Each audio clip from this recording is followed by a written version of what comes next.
Invitée sur le plateau de l'émission Quelle époque? Sur France 2, ce dimanche 24 mars, la chanteuse Lara Fabian est revenue sur les débuts de sa carrière. Et ça n'a pas été simple.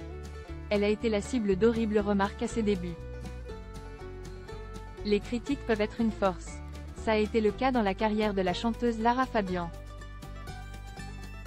Invitée sur le plateau de l'émission Quelle époque?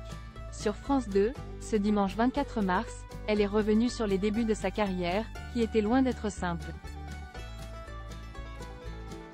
La jeune femme passionnée par la musique et convaincue qu'elle pourrait en faire son métier va être la cible d'horribles remarques. Léa Salamé, présentatrice de l'émission, dévoile quelques critiques. Au début, tu chantes trop bien, tu n'y arrivera jamais, on n'a pas besoin d'une Mireille Mathieu, de toute façon, elle est grosse, quand on est moche, on ne fait pas ce métier. Et Lara Fabian confirme bien avoir reçu ce genre de critiques en face. Mais la chanteuse de 54 ans confie qu'elle a fait de ces critiques une force. Tous ces empêchements, toutes ces impossibilités annoncées par les autres ont été mes plus grands maîtres, mes plus grands enseignements, finalement. Ça a été extraordinaire de voir à quel point j'étais résiliente, résistante.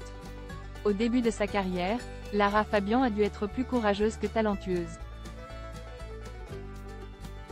Il m'a fallu beaucoup plus de courage que de talent pour traverser. Et finalement, c'est ce qui a été le plus grand cadeau mal emballé de ma vie, c'est de me mettre à l'épreuve, conclut-elle. Et aujourd'hui, elle tient à remercier tous ceux qui ne l'ont pas aidée et pas aimée. La lumière après un début de carrière difficile.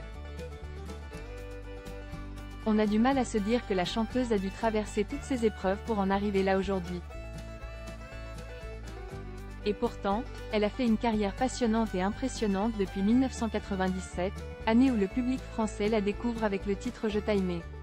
Sa carrière décolle et elle enchaîne les succès et les concerts.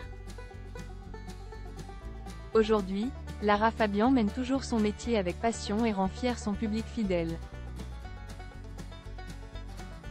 D'ailleurs, en février 2024, elle annonçait la sortie de son prochain album, réalisé en duo avec le chanteur Slimane, peu de temps après la sortie de leur single Ta peine.